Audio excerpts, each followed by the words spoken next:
Radio Peloton. Radio Peloton. Bonjour à toutes et tous, bienvenue pour ce nouveau numéro de Radio Peloton. Au lendemain de la Vuelta, on va évidemment débriefer avec les tops et flops de nos invités de ce Tour d'Espagne. On va se projeter également sur le championnat du monde de Kigali, autant pour le chrono que pour la course en ligne. Avec moi pour parler de tout ça autour de la table, Jean-Marc et Maxime Jacques qui sera à Kigali. Oui, salut, je pars samedi. Beau voyage, hein. Bonjour. Beau voyage, oui, avec un peu plus de soleil qu'ici, un peu plus de chaleur en tout cas, puisqu'on annonce un petit 25-26 degrés pour le week-end du chrono, notamment à Kigali. On fait la même intro que d'habitude, messieurs. Qu'est-ce que vous retenez de la semaine écoulée ?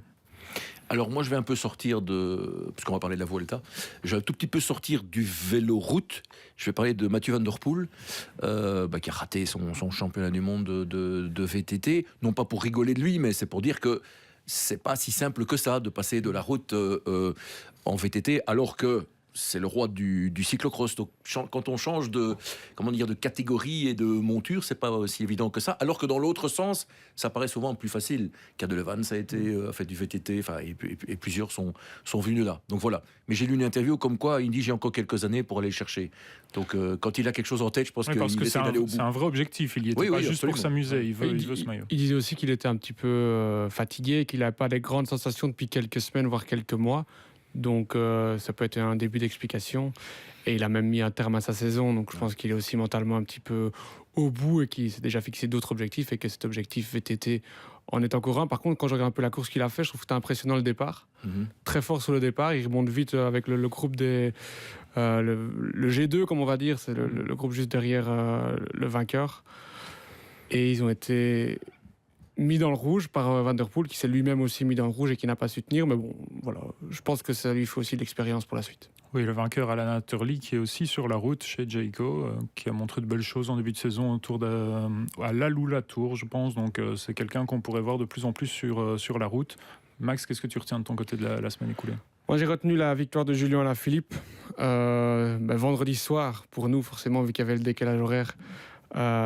C'était à Québec. J'ai bien aimé la manière dont il a gagné. Alaphilippe avec du panache, une vraie attaque tranchante, dressée sur les pédales comme on l'aime bien. Un finish où on ne sait pas si ça va passer, finalement ça passe, c'est un petit peu limite, mais ça passe. Et c'est quand même la preuve que le garçon a toujours de la classe et du talent. Sa première victoire de la saison, il n'avait plus gagné un World Tour depuis la 12e étape du Giro 2024, la fameuse étape avec Mirko Maestri, on s'en souvient, où ils avaient collaboré à deux. Il n'avait plus gagné depuis hors World Tour, le Tour de République tchèque en juillet 2024. Sa première victoire avec sa nouvelle équipe aussi, Tudor. Donc important de montrer qu'à 33 ans, il a peut-être encore de belles choses à donner. Ouais, j'ajouterais simplement, pour revenir sur la semaine écoulée, et pour quand même le citer, même si on en parlera peut-être pour les championnats du monde, Isaac Del Toro, qui gagne 4 de ses 5 semi-classiques italiennes. On va en parler parce que ce sera un des outsiders. On passe au premier débat. Le petit quiz d'entrée de jeu, messieurs. Combien de top 10 d'étapes au total sur la Vuelta pour les 4 équipes belges ? En sachant qu'il y a eu 19 étapes avec des classements. Philipsen... 8. Un peu plus quand même. Ouais, sur 19 alors ? Sur 19 étapes, 4 équipes complètes. 15. On est sur 18. C'est pas énorme parce que quand on prend individuellement, on comprend un peu mieux la stat. Les 3 de Philipsen. C'est seulement 2 pour Intermarché, Ouais. seulement 5 pour Lotto, 5 pour Soudal Quickstep et 6 pour Alpecin, dont 3 victoires de Philipsen. Landa fait une 2e place, Edouard Plancart fait une 3e place, mais pour le reste, on est plutôt sur des fonds de top 10 quand on écarte Philipsen. Voilà. Tout ça pour revenir un peu sur On avait dit qu'il ne fallait pas s'attendre non plus à des miracles. Voilà. Et Philipsen, c'est déjà bien 3. Et 11e place. S'il n'y avait pas eu les manifs, peut-être qu'il y en aurait eu 4. Top 11 pour Junior Le Serre, à souligner aussi. Le fameux top 11. Ouais. Donc le débat, ce sera tout simplement de vous demander votre top et flop de cette Vuelta. Jean-Marc, ton top de la Vuelta. Alors mon top, désolé, j'en ai pris 2. Tu as un petit peu dérogé à la règle. Parce que leur trajectoire est assez étonnante. Pidcock, dont on a beaucoup parlé ici. On a tous mis un peu des points d'interrogation. Est-ce qu'il peut vraiment jouer le général ? Et lui a toujours dit, moi je veux jouer le général et je vais jouer le général. Et il s'en sort avec un podium. Donc félicitations, parce qu'il prouve qu'il peut le faire. Même si, et c'est Maxime qui l'a relevé plusieurs fois, le parcours visiblement convenait à ses qualités. mais il l'a fait. Donc, mais alors, projetons-nous directement sur la suite. Est-ce qu'il doit continuer à viser ça selon les parcours qu'on va lui proposer? J'en reviens donc à ce qu'on a dit plusieurs fois. Ça va dépendre du parcours. Ici, c'était presque taillé pour les qualités qu'il a. Est-ce que sur un autre parcours, exemple le Tour de France, je pense que le Tour de France, pour lui, est sans doute moins bien dessiné pour ses qualités, parce qu'il y a des enchaînements de plusieurs cols et que le dernier, parfois, il coince un peu. Mais félicitations, podium d'un grand tour, c'est à prendre. Il faut déjà être invité au Tour de France. Absolument. Aussi, c'est de la bonne pub pour être invité. Ouais. Et alors Pellizzari, le jeune Italien qui a montré ses qualités, qui a été gagné une superbe étape, qui a tenté d'aider son leader pour aller chercher ce podium. Il fait partie de l'équipe de... Il a craqué quand même samedi sur les pentes de la Bola del Mundo. On a vu qu'il a perdu 2 minutes 30 sur Riccitello, il a perdu le maillot blanc, mais à 21 ans, faire 2 fois 6e de 2 grands tours en une saison... Ça veut dire quand même qu'il va y avoir du matos, je dirais, dans cette équipe l'année prochaine. Oui, surtout qu'il y a des gars dont on parle peu cette saison qui pourraient revenir. Il y a Daniel Martinez qui fait 2e du Giro l'année passée. Il y a un gars comme Vlasov qu'on a peu vu, mais qui va peut-être aussi vouloir se montrer à un moment. Donc c'est sûr que du matériel... Il y a beaucoup de talent. Et donc il y a potentiellement des gens qui peuvent être de très très bons équipiers. Oui, mais... S'ils ont envie d'être équipiers. Les derniers bruits de couloir, c'est que Roglic, a priori, n'a pas trop l'intention de partir. Mais d'abord, Roglic n'a jamais été l'équipier de personne, sauf de lui-même, et je pense qu'il a compris que sa place n'est plus dans cette équipe. Mais il ne cherche pas vraiment à partir. Et apparemment, l'idée est plutôt de faire sa dernière année de contrat quand même chez Red Bull Bora. Je ne pense pas qu'il soit malheureux. Non, mais dans quel rôle ? Il n'est plus dans un rôle de top leader. Je pense qu'il le sait aussi que c'est peut-être plus son rôle. On l'a vu plutôt souriant, toujours de bonne humeur, que ce soit Giro avant sa chute ou sur le Tour. Donc je pense que ce rôle aujourd'hui d'encadrer les jeunes, il commence à comprendre que c'est peut-être un rôle qui lui est dédié, ou il a vraiment des choses à apporter. Et il a aussi sorti une petite phrase qu'il n'avait jamais donnée auparavant, c'est « Je dois penser à ma famille, voir mes enfants ». Même s'il montrait ses enfants sur les courses jadis, il n'en parlait pas tellement. Et là, son discours est en train effectivement d'évoluer vers, ce qu'il faut bien le dire, une fin de carrière. Ouais. Max, ton top de la Volta. J'aimerais parler de Riccitello, maillot blanc, qui vient d'être transféré dans la nouvelle structure Decathlon. Vraiment, ça va être une solide équipe. Hein. Super coureur. Ça va être une solide équipe. Très impressionnant, notamment... mercredi, samedi, enfin sur les étapes les plus difficiles, j'ai trouvé très fort. Et alors l'autre top, c'est Mats Pedersen. 2e maillot vert cette saison sur un grand tour, 3e au total vu qu'il a gagné aussi celui de Paris-Nice. Il a aussi gagné le Tour du Danemark. Donc c'est vraiment Gavevelgem, on n'oublie pas évidemment. Superbe saison, 3 victoires sur les classements par points pour la Lidl Trek avec Milan qui remporte aussi celui du Tour de France. Et globalement, voilà, Mats Pedersen, c'est le coureur que j'adore voir parce qu'il prend l'échappée tous les jours, il est toujours à l'attaque, il ne se cache jamais et il va toujours au bout de ses objectifs. Et puis voilà, ça a l'air d'être un gars sympa aussi, ce qui n'enlève rien. On l'a vu sur ce podium improvisé, avoir un sourire d'enfant alors que finalement il devrait être habitué à ces podiums. Mais voilà, je pense que ça doit être un gars agréable à côtoyer et en plus d'être un très bon coureur, donc ça n'enlève rien. Ouais, une seule victoire d'étape finalement pour Pedersen sur cette Volta, mais il l'a dit lui-même plusieurs fois, c'était quand même un parcours moins bien taillé très que le Giro. On l'a vu. Et quelle victoire d'étape aussi en échappée, il n'a pas attendu le sprint en boss comme il aime ou ce genre de choses. Jean-Marc, ton flop?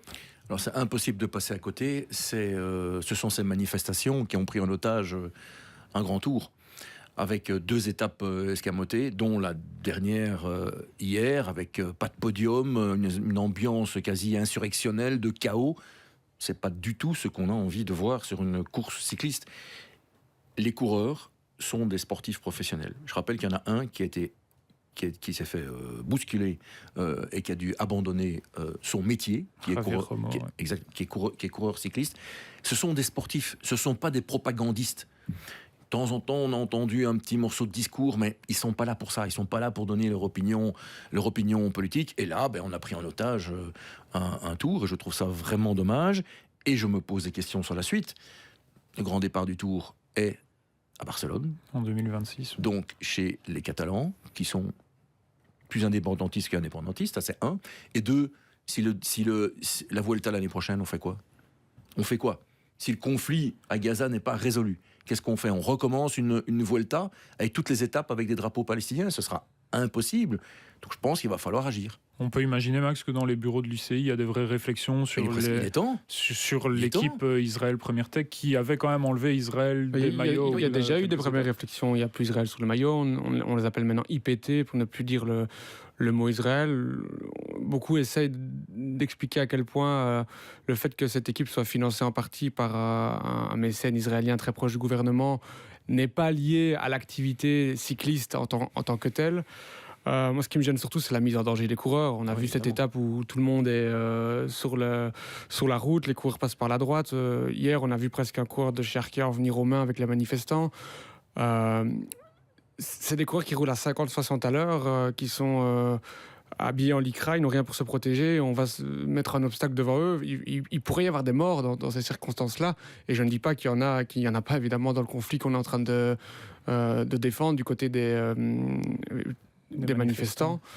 Mais voilà, il y a le message et il y a la forme, et je pense que la forme n'a pas du tout été la bonne, même si le message, évidemment, peut s'entendre comme tous les messages. Je pense même que ça dessert la cause. Pour les amateurs de cyclisme que nous sommes, je pense que ça dessert la cause de prendre comme ça en otage un événement majeur comme le Tour d'Espagne. On peut en tout cas saluer la réaction globale des coureurs qui ont toujours été très prudents dans les mots choisis, dans l'attitude aussi quand ils étaient vraiment confrontés à ces manifestants. On sent que c'est vraiment un sujet sensible. On l'a abordé ici comme on pouvait. C'était dur de ne pas l'aborder, mais c'est sûr que du côté de l'UCI, il y a des réflexions qui doivent mûrir tout doucement en vue des prochaines échéances. Max, ton flop à toi? On en a un petit peu parlé en faisant le bilan des équipes belges, mais dans un contexte où elles vont fusionner, les équipes Lotto et Intermarché ont vraiment été presque invisibles sur ce Tour d'Espagne. Alors peut-être, est-ce dû justement à ce contexte qui est compliqué à vivre pour les coureurs parce qu'il y a beaucoup d'incertitudes? Qui va-t-on garder? Comment l'équipe va-t-elle se structurer? Voilà, c'est déjà deux questions très très importantes. Et donc je regarde un petit peu les classements. Par exemple, chez Lotto, c'est la 8e place de Segarto contre la montre et une 4e place pour Viviani que j'ai relevé. Intermarché, je pense pas qu'il y a vraiment grand chose à relever. On a dit 2 top 10, je pense. 2 top 10 pour Intermarché. Viviani a fait 2e d'une étape avant d'être déclassé aussi, et ça n'a pas aidé, même si c'est pas une victoire. Et on peut dire aussi qu'aucune des deux équipes n'avait vraiment aligné de grands leaders, mais c'est sûr que ça reste très décevant, très discret. Et donc si la fusion peut permettre à chacun de mettre ses forces vives et d'avoir des équipes plus compétitives, ce sera un plus aussi. Maintenant, voilà, c'est toujours assez flou. On comprend que c'est bien avancé et que ça va se faire. Maintenant, les directives concrètes ne sont pas encore claires. Et je pense que ça se voit au niveau du comportement des coureurs sur le vélo, qui manque peut-être un petit peu de clarté dans leur tête. Et certains sont déjà partis. Il y a l'image de Segard qui a signé, par exemple, chez Bahreïn. Un tout petit mot sur Bernal, qui a quand même gagné sa première course en Europe depuis son accident et donc depuis sa victoire finale au Giro 2021. On l'a dit plusieurs fois ici, Jean-Marc l'avait dit qu'il aimerait voir Bernal en chasseur d'étape. Ça se fait finalement. Oui, parce que je pense que c'est plié dans sa tête aussi. Faut pas croire, pour aller gagner de nouveau un tour. Mais par contre, ce tempérament offensif, ces qualités de grimpeur, ça peut lui permettre de temps en temps d'aller chercher une étape, souvent une belle, et c'est ce qu'il a fait. Et c'est tant mieux, parce que je ne vais pas parler de résilience, mais c'est quand même ça, c'est une forme de résurrection. On pensait qu'il était quasiment mort pour le cyclisme de niveau mondial, et bon, il a été chercher son étape, donc dans un pays en plus qu'il aime bien. Ouais, Max, on espère qu'il aborde les prochains grands tours avec cette idée de chasseur d'étape, même pourquoi pas un maillot à poids, plutôt que viser le général comme il l'a fait au début de la Vuelta, comme il l'avait fait au Giro. Oui, d'autant qu'il en a les qualités. Je pense que c'est un petit peu la dernière année où il essayait peut-être lui-même de se persuader qu'il peut encore être un acteur majeur dans le classement général. C'est visiblement, et c'est même très certainement pas le cas. Par contre, il peut aussi être un très bon équipier d'un grand leader, que pour l'instant, Ineos Grenadier n'a pas vraiment. Mais en tant que bras droit, déjà vainqueur du Tour de France par le passé et chasseur d'étape, dans un effectif, c'est une réelle plus-value. On passe au deuxième débat. On va passer au championnat du monde de Kigali. On va parler du chrono et de la course en ligne. Le petit quiz, combien de coureurs ont été triple champions du monde de chrono, en sachant que ce championnat existe depuis 1994. Triple champion. Cancellara, c'est juste. Ils sont 3. Martin, Tony Martin, c'est juste. Et le dernier? Yana? Non. 2 fois. Un Australien. Maggie. Non. Michael Rogers. Ouais. Ça remonte au début des années 2000, mais il avait bien enchaîné aussi à l'époque. Là où je veux en venir, évidemment, et c'est la question du débat, est-ce que Remco Evenepoel peut le faire? On parle ici d'un chrono quand même assez difficile, donc 40 km, c'est pas forcément très très long pour un championnat du monde, c'est quand même assez long par rapport à un chrono de grand tour, mais surtout 750 mètres de dénivelé positif, 3-4 côtes assez significatives. C'est un parcours difficile et un certain Tadej Pogačar a annoncé qu'il y serait, Max. C'est surtout ça, hein, c'est la deuxième équation qui est la plus compliquée pour Remco. Sur le parcours, je me fais pas trop de soucis par rapport au fait qu'il serait au rendez-vous. C'est des bosses assez roulantes, un peu plus en tout cas que celle de la course en ligne, on y reviendra. Il y a une côte pavée, bon voilà, mais je veux dire, je discutais en début de saison avec des spécialistes de l'aéro qui disaient qu'en dessous de 7%, c'est encore l'aéro, donc on choisit en fait le vélo aéro parce que c'est encore l'aéro qui fait un petit peu la loi et il y a encore des gains à aller chercher. Et si on regarde un petit peu le parcours, il n'y a pas beaucoup d'endroits où on est dans plus que du 7% sur le chrono. Donc ça peut être déjà à l'avantage de Remco. Maintenant, quand on a vu Pogačar à Montréal, on a compris que dans les bosses, il est fort, tout seul, il est fort. Sur le chrono, il a expliqué qu'il s'était quand même beaucoup entraîné sur son vélo de chrono cette année et que forcément, ça lui avait mis la puce à l'oreille de se dire je ne suis pas si mauvais et je vais pouvoir peut-être m'aligner sur le championnat du monde. Il va le faire avec l'objectif de gagner parce qu'il ne l'a jamais été champion du monde du chrono, si je ne me trompe pas. Donc forcément, c'est un moment important pour lui et battre Remco une semaine avant la course en ligne, c'est aussi l'occasion d'avoir eu un sacré message. Oui, je crois que le meilleur résultat de Pogačar de mémoire, ça doit être 6e sur un championnat du monde de chrono. Jean-Marc, est-ce que tu vois d'autres adversaires? Donc il veut faire le doublé en fait. Oui. Chrono et route. Et on a dit qu'il était trop gourmand pendant la saison, mais visiblement il en a pas assez. Enfin, sauf qu'il a quand même accordé une victoire hier à un équipier. Alors c'est tellement évident que ça doit être Remco Evenepoel que malheureusement on est obligé de se poser des questions. D'abord, quel est l'état réel de forme de Remco Evenepoel sur un parcours comme celui-là, plus de 40 km quand même, on l'a vu en Grande-Bretagne, je dirais en forme normale. 80% on va dire. Voilà, normale. Est-ce qu'il va arriver vraiment en forme pour le chrono? J'ai juste un point d'interrogation. Et puis, évidemment, si le boss décide de faire les bosses à fond, que Pogačar, avec effectivement cette espèce d'esprit de revanche, parce que ça, c'est qui l'anime, hein, c'est d'aller battre Remco, être champion du monde face à personne, je pense que ça l'amuse pas vraiment. Mais par contre, aller battre Remco, ça, je pense que ça l'excite un peu. Donc, comme pour la route, c'est Pogačar qui va décider du scénario, sauf que si c'est du 1 contre 1. Donc, je donnerais quand même un léger avantage, peut-être un peu par chauvinisme, à Remco. Okay. Parce qu'il est quand même, il faut le dire, plus spécialiste du chrono que Pogačar, qui est beaucoup plus complet. Ouais. Jay Vine comme outsider principal, il a failli battre Ghana sur le dernier chrono de... Oui, clairement, d'autant qu'il sort d'une Vuelta où il était meilleur grimpeur, et c'est un chrono où on vient de le dire, il y a 4 bosses, donc forcément on l'attend aussi. Quand il est tout seul sur un vélo, il a tendance à être plus habile que quand il est en peloton. C'est le cas pour nous aussi, hein. Mais donc c'est aussi un avantage pour lui. Et puis c'est un gars qui est quand même très très fort, hein. Il a été repéré, on s'en souvient, via la Zwift Academy. Il envoyait des watts monstrueuses. Il parvient toujours à le faire sur la route, et l'effort de chrono est clairement celui qui convient le mieux à ses qualités. Oui, rappelons qu'avec Remco, il y aura quand même Florian Vermeersch, Ilan Van Wilder côté belge. Merci. Un top 10 pour un top 10 pour un de ces deux-là serait déjà très bien. Florian Vermeersch, c'est dur quand même comme parcours pour lui, peut-être plus Ilan Van Wilder. On sait que c'est bien aussi d'avoir je vais pas dire des indicateurs, mais des gars qui partent plus tôt pour vérifier comment est le vent, etc. Avoir des petits indices, des petits détails qui permettent au leader dans un virage, attention, la surface ici aussi. C'est un peu glissant, en Afrique, à tel endroit le changement de vent est un peu brutal, voilà, ce sont des choses importantes, et c'est aussi pour ça que ces gars-là sont présents. Rien d'autre à ajouter, parcours assez peu technique, météo qui pour l'instant n'annonce pas de folie, 26 degrés, pas de pluie, pas de piège, ça va se jouer à la pédale a priori. On aura un beau vainqueur. Jusqu'à présent, je reviens sur Remco, jusqu'à présent, il a réussi ses chronos. Donc je ne vois pas pourquoi il raterait celui-ci. Voilà. Et il bat régulièrement Pogacar sur les chronos, mais souvent sur les chronos plats, sur les chronos en bosse. À Peyragudes, il l'a pas réussi, mais c'était Peyragudes. Oui, enfin, c'était parti. Là, on est un peu dans l'entre-deux, en fait, c'est ça qui est bien. Je trouve qu'il y a vraiment match. C'est que si c'est plat, c'est Remco. Si c'est vraiment montagneux, c'est Pogacar. Ici, on est un peu sur un terrain, on va dire, vallonné. Donc, il y a vraiment match. Ouais. On passe au troisième débat. Troisième débat, on va parler de la course en ligne de ces championnats du monde. En 2 secondes, vraiment, du tac au tac, messieurs, je vous demande le podium de l'année passée. Pogacar.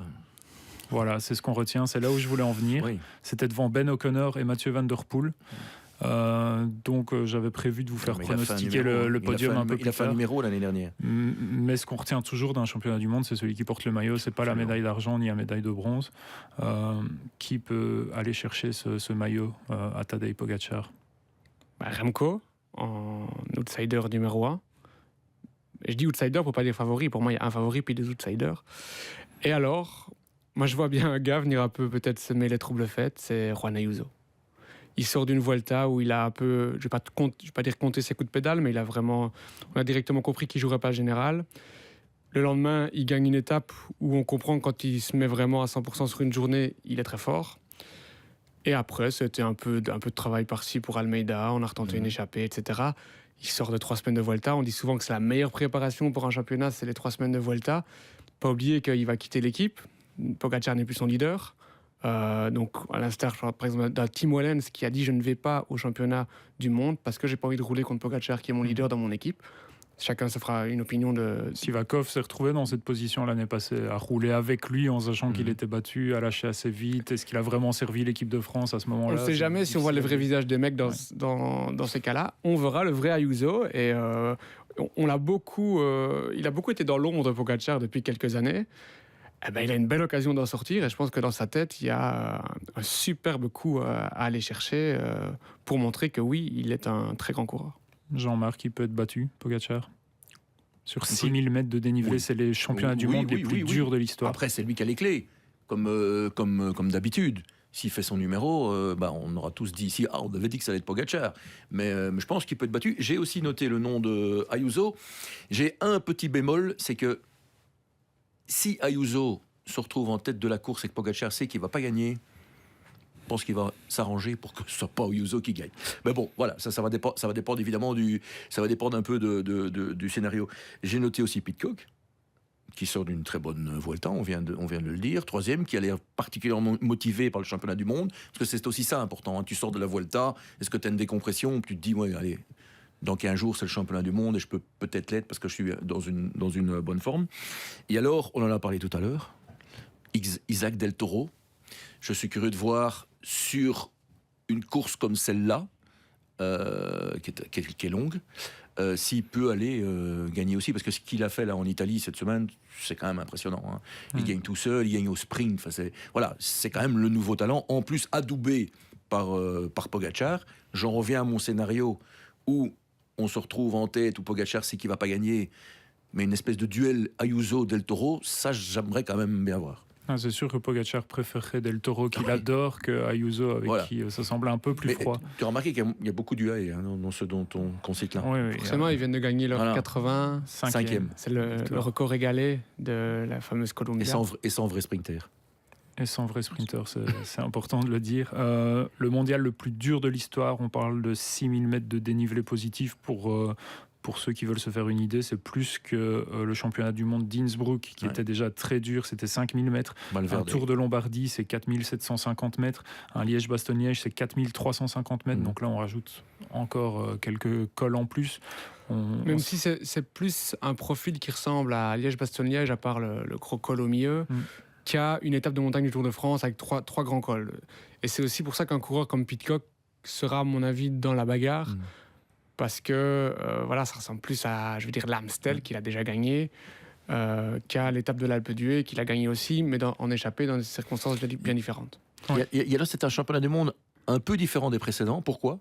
Parce qu'il y a quand même 2 spécialistes des championnats du monde qui ne sont pas là. Van Der Poel, Van Aert, qui en général sont dans la finale, sont des animateurs d'un championnat du monde. Là, ils ne seront pas là, donc peut-être que le scénario va être un peu différent. Et ce qui est intéressant, c'est que dans cette optique-là, Si Pogacar part, il n'y a pas d'autre choix que de le suivre. L'année dernière, on se souvient que Remco, il avait dit, moi, quand Pogacar est parti, j'ai regardé Van Der Poel, on s'est dit, mais il est fou. Et on est resté sagement dans le peloton. Et finalement, Pogacar a gagné avec ce fameux solo de 100 km. Cette année, pour Remco, il y a une roue à suivre, c'est celle de Pogacar. Quoi qu'il fasse, il doit être là.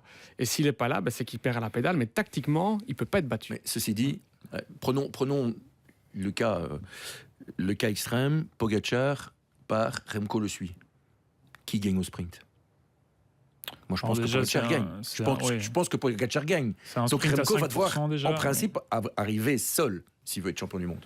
Oui, et puis est-ce qu'il faudra relayer Pogacar? Enfin, il y a plein de questions. Mais ce serait déjà magnifique. Hein. Ce que veut dire Max aussi, c'est qu'il y a moins de zones de temporisation où on peut faire rouler des équipiers comme c'était le cas à Zurich, même si ça a échoué. Mais on se souvient d'un Maxime Van Gils qui s'était donné pendant quelques kilomètres, notamment pour limiter l'écart sur Pogacar. Ici, probablement qu'au moment de l'attaque de Pogacar, tout aura déjà explosé. Mais on signerait tous pour les voir s'expliquer à deux dans le dernier tour, plutôt que de voir un solo de 100 km de Pogacar, faire une petite sieste et puis le voir lever les bras. Les principaux outsiders, si on exclut les UAE et Remco, est-ce qu'on a des noms qui ressortent? Pitcock, évidemment, Jean-Marc l'a dit. Ouais, moi j'aurais mis Only s'il n'avait pas été un petit peu décevant le week-end dernier. Canada, oui. Il mettait lui-même sur Strava qu'il cherchait ses jambes du tour, donc c'est quand même pas très rassurant à moins de 2 semaines du grand rendez-vous. Donc, on a envie de parler d'outsiders, mais on sait très bien qu'en fait, cette course, elle va se résumer en duel entre favoris. Oui, sur un parcours aussi dur, on ne s'attend pas vraiment Normalement, on va pas être sur une grosse surprise. Ouais, sauf Tourista pour celui qui débarque à Kigali et qui s'adapte mal, mais on le souhaite évidemment à aucun de ces hommes. Pogacar, l'année passée, c'est un solo de 51 km. L'attaque décisive était effectivement un peu plus de 100 km, mais il avait donc retrouvé Sivakov en cours de route. Est-ce qu'il peut faire mieux cette année? Le gros col dont parlait Max, qui n'est à franchir qu'une seule fois, est à 100 km de l'arrivée. Je pense pas qu'il va faire ça. Je pense pas qu'il va faire ça parce que il a dit lui-même que ces 100 km c'était un peu une dinguerie et qu'à un moment donné il sentait que ça coinçait un peu. Donc je pense quand même qu'il est un peu mûri dans sa tête. Il va démarrer peut-être qu'une seule fois, ce sera suffisant, ou il va le faire à l'usure.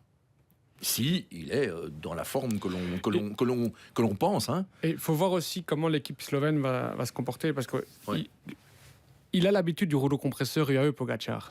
On l'a encore vu dimanche à Montréal, Polit, Wellens, McNulty, et par étage, et on fait sauter tout le monde par l'arrière. A priori, l'équipe slovène n'est pas armée pour réaliser la même chose. On sait que un championnat, c'est toujours très différent, il y a moins de coureurs aussi. Donc, ce sera plus de l'homme contre homme. Et dans un cas d'homme contre homme, il doit aussi peut-être avoir en tête ce qui s'est passé à l'Amstel cette année, où il s'est fait reprendre par Remco Esquiel-Mose, ce qui s'était passé au Lyon aussi, avec Vingegaard qui l'avait repris. Je pense qu'il est assez lucide pour sentir au moment comment sont les jambes, s'il est capable de Ce qui est bien, finalement, c'est que c'est le Mont Plaisant, je crois qu'on appelle ça, qui est la grande côte, le grand col dont on parlait. Mais avant et après, c'est la même côte. Donc il y a déjà moyen de sentir un peu les jambes, comment ça va, et de se dire, est-ce que je peux tenir 10 fois tout seul cette côte-là après le col? Oui, non. Est-ce qu'il me faut quelqu'un? Comment sont les parties de transition? Et en fonction du feeling, décider. Mais j'ai l'impression, je me trompe peut-être, qu'on verra un Pogacar un peu plus attentiste et qui fera la différence dans les 3 derniers tours. De toute façon... Qu'est-ce qu'on a dit au début de ce débat? On se souvient que du champion du monde.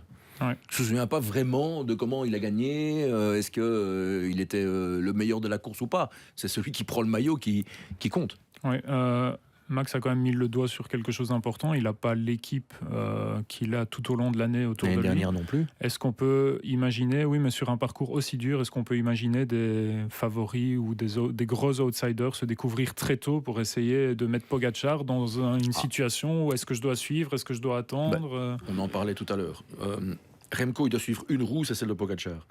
Mais c'est ce qu'ils se disent tous. Ouais, mais... Donc si à un moment donné, ils veulent ne pas attendre ce moment où il va partir en disant bon, on va le suivre puis on ne sait pas le suivre, il faut anticiper. Et anticiper. Il y aura une échappée. Et si possible, avec du costaud. Il y aura comme toujours, c'est tellement des longues courses, une échappée matinale. Et quand on verra les profils que les pays ont envoyés dans cette échappée matinale, on comprendra vite où la course va se décanter. Si c'est pas les meilleurs grimpeurs ou des gars un petit peu plus anonymes, je veux dire, sans leur manquer de respect, on pourrait comprendre que ça va se décanter plus loin. Si par contre on a déjà des lieutenants, des gars qui, si on sait qu'ils mettent un relais de 2-3 minutes, ça fait péter tout le monde, alors là on peut s'attendre à du spectacle très loin. Les échappées matinales au championnat du monde, c'est souvent un Lituanien, un Grec, ce genre de coureur qui cherche un peu de lumière. On se souvient par contre de Wollongong 2022. L'échappée matinale, c'est les Français qui avaient mis le foutoir dès le premier col. Et là, on avait eu une vraie échappée avec des gros outsiders, un peloton qui explose, Pogačar qui se retrouve justement piégé avec Van Aert pendant que Remco est dans le bon groupe. C'est peut-être vers ce genre de scénario que des sélectionneurs comme Powell, comme Voeckler doivent chercher. Oui, j'écoutais Serge Powell sur Pix pendant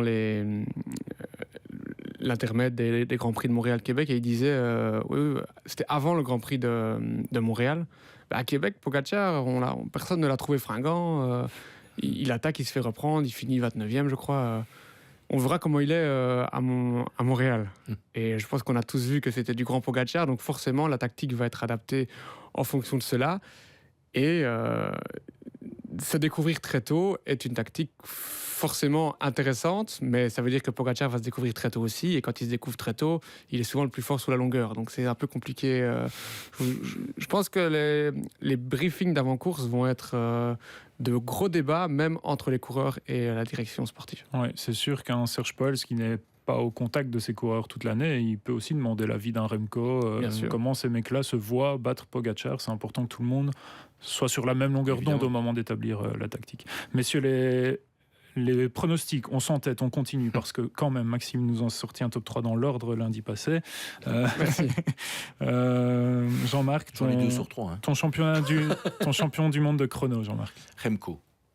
Max. Pogačar. Je dirais plutôt Pogačar aussi, mais j'espère évidemment Remco. Jean-Marc, ton podium de la course en ligne. Alors, moi je vais miser sur un outsider, parce que sinon on va dire tous les trois, si on va dire Pogačar. Donc je vais dire Del Toro. Tu n'as pas encore cité Carapaz dans ce podcast, Jean-Marc. Non. Il est temps. Non. On ne sait pas comment il est. On ne sait pas comment il est, quand même une saison un peu particulière, faut bien le dire. Il a juste empêché Del Toro de gagner le Giro. Bon, on en a déjà parlé. Donc Del Toro, j'ai envie de voir du jeune, j'ai envie de voir Sexas sur le podium, rien que pour le fun et pour l'avenir. Et puis, un Pidcock est sur le podium, c'est bien aussi. Mais j'enlève forcément les toutes grosses cylindrées. Là, tu as vu, pas de Pogačar, pas de Remco. C'est pour joue les grosses cotes parce que c'est ce qui rapporte le plus. Ouais. Max. Petite cote, Pogačar, Remco, Ayuso. J'aurais dit Pogačar, Remco, Del Toro, donc on n'est pas très éloigné. La question subsidiaire, pour quand même avoir des réponses un peu différentes. Combien de coureurs vont franchir la ligne d'arrivée de ce championnat du monde qui est annoncé comme le plus dur de l'histoire ? 2. Donc pas de podium. Comme à la Vuelta. Ouais. 40. 40, ça me paraît déjà presque beaucoup. 30, j'aurais dit moi. Oui. Ouais, c'est ça. Bon, on verra, mais en tout cas... Il y a des coureurs qui aiment bien franchir la ligne d'un championnat du monde, même s'ils sont à 20 minutes. Il faut éviter de se prendre un tour quand même, parce qu'à mon avis, l'organisation risquerait de dire... le tour, je ne sais plus combien il fait, mais il fait une douzaine de kilomètres. Ça, oui. Quand Pogačar aura mis 20 minutes au 20e, le 20e verra Pogačar le doubler. Merci à tous de nous avoir suivis. On se retrouve dans 2 semaines pour débriefer de ces championnats du monde à Kigali. Radio Peloton.